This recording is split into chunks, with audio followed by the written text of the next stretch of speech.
Shalom, selamat malam bagi kita semua. Pada malam hari ini judul renungan kita adalah angin dengan pikirannya sendiri. Sebelum kita mulai bacaan renungan malam kita, marilah kita berdoa.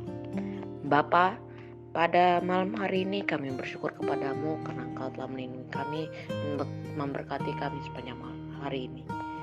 Tuhan, biarlah Engkau memberkati baca renungan malam ini, biar dapat menjadi kepujian bagi nama-Mu. Terima kasih Bapa, dan nama Yesus kami berdoa, amin.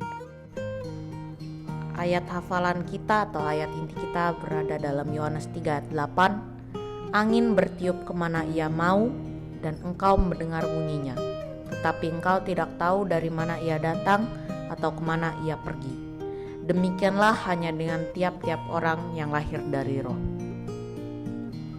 Pada musim kering di Australia, para petani menguji angin.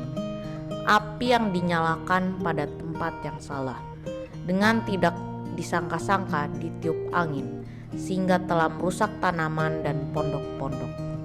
Api itu membakar rumput hanya apabila angin bertiup, atau membakar pohon yang sudah kering.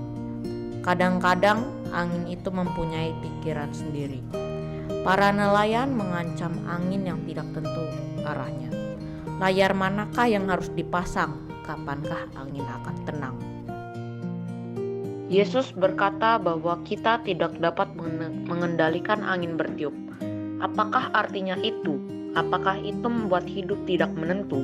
Apakah orang dituntun roh itu menjadi tidak berketentuan hidupnya? Jarang.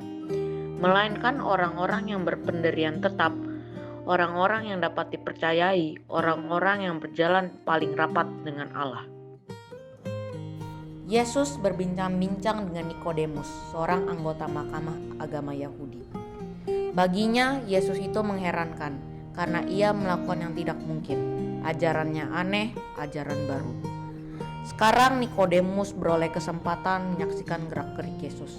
Yesus menawarkan kepadanya kelahiran baru, agar ia hidup seperti Yesus di tengah-tengah masyarakat, mempunyai motif yang berlainan dengan mereka, berjalan mengikuti irama tambur yang tidak terdengar oleh orang lain. Seperti para rasul memantulkan ucapan Yesus, mereka menyadari betapa besarnya perubahan hidup mereka. Ia menjelma, ia mengubah mereka, mengaruniakan pemberian yang dirasa mereka tak pernah mereka miliki, meminta sesuatu yang tidak mungkin dari mereka. Siapakah saudara menerima seperti itu, hai Nikodemus? Tanya Yesus. Roh itu mempunyai pikirannya sendiri. Ia tahu pikiran Allah, diketahuinya kehendak Allah bagi masing-masing anaknya.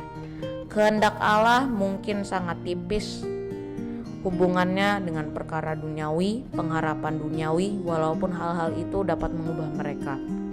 Roh itu berjalan di antara kita dengan rencana Allah, menuntun kita agar mengenal diri kita yang sebenarnya. Bagi orang lain, kekuatan kita, cara hidup kita boleh kelihatan tidak terarah, bahkan tidak bertujuan. Angin dengan pikirannya sendiri. Tetapi sama sekali bukanlah demikian. Dengan menerima roh itu, kita menerima kehendak Allah bagi kita. Demikianlah pekerjaan roh itu di dalam jiwa, akan menyatakan dirinya sendiri dalam setiap laku orang yang telah merasakan kuasanya yang menyelamatkan itu. Kutipan ini diambil dari Kerinduan Segala Zaman jilid 1 halaman 153. Sebagai penutup, marilah kita berdoa. Bapa kami yang di surga, pada saat ini kami telah mendengarkan firman-Mu. Biarlah apa yang kami baca dan kami dengar dapat menjadi kepujian bagi nama-Mu. Terimalah doa kami Bapa. Amin.